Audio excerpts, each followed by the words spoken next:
Assalamualaikum warahmatullahi wabarakatuh. Perkenalkan, nama saya Fadli Hazami, kelas 4A dengan NIM 2003-020016. Selanjutnya, saya akan menjawab pertanyaan soal ujian tengah semester genap mata kuliah Masailul Fiqhiyah. Baik, pertanyaan nomor pertama adalah bagaimana konsep Masailul Fiqhiyah di dalam menjawab problematika aktual hukum Islam kontemporer sehingga jawaban-jawaban dari semua trouble problematika hukum Islam itu terjawab dengan benar dan sesuai dengan harapan umat Islam.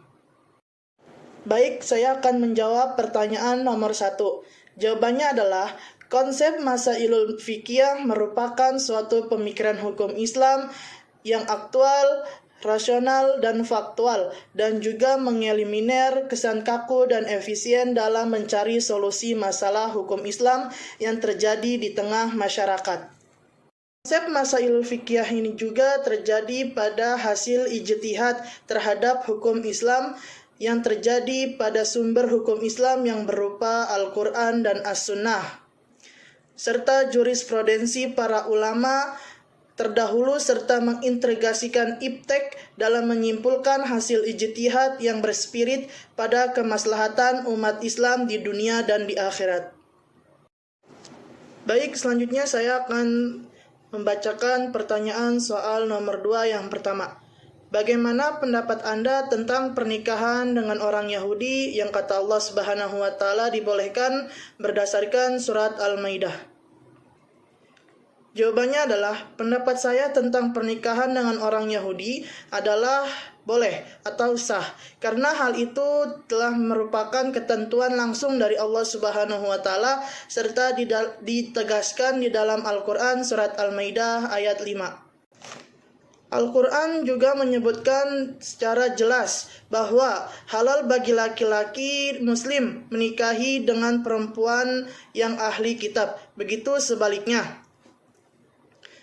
Dalam Al-Quran Allah Subhanahu wa taala berfirman, dan dihalalkan mengawini wanita-wanita yang ahli kitab atau yang menjaga kehormatannya di antara wanita-wanita yang beriman. Atau dihalalkan mengawini wanita-wanita yang menjaga kehormatan di antara orang-orang yang diberi kitab sebelum kamu. Quran Surat Al-Maidah ayat 5. Selanjutnya saya akan membacakan pertanyaan soal nomor 2 yang kedua. Bagaimana hukum negara Indonesia secara yuridis dan juga secara agamis menjawab pernikahan-pernikahan yang berbeda agama? Baik, saya akan menjawab pertanyaan nomor 2 yang kedua. Jawabannya adalah menurut aturan hukum yuridis di Indonesia, yakni Undang-Undang Perkawinan nomor 1 tahun 1974. Yakni pasal 2 ayat 1 dan pasal 8 huruf F. KHI Inpres nomor 1 tahun 1991, pasal 40 poin C, 44 dan 118 menetapkan bahwa perkawinan beda agama dalam segala bentuknya haram kecuali terjadi penyamaan keimanan bagi pasangan. Dan menurut aturan hukum agamis sebenarnya, Allah Subhanahu wa taala dalam firman-Nya yang tercantum di dalam Al-Qur'an telah menjelaskan hukum pernikahan sebagai pernikahan beda agama. Serta semua ulama sepakat mayoritas bahwa sesungguhnya pernikahan berbeda agama ini sampai kapanpun tidak dapat dibolehkan. Kenapa? Karena telah melanggar hukum agama. Baik, selanjutnya saya akan menjawab pertanyaan soal nomor 3. Bagaimana hukum dari pernikahan yang telah dilaksanakan setelah wanita tersebut hamil duluan sebelum akad nikah? Baik, saya akan menjawab pertanyaan soal nomor 3. Jawabannya adalah bahwa orang yang menikah karena hamil terlebih dahulu, maka pernikahannya sah, baik secara agama maupun secara negara. Namun bagi orang yang menikah karena hamil terlebih dahulu, setidaknya ada 4 hal yang harus diperhatikan yang berhubungan dengan nasib anaknya nanti.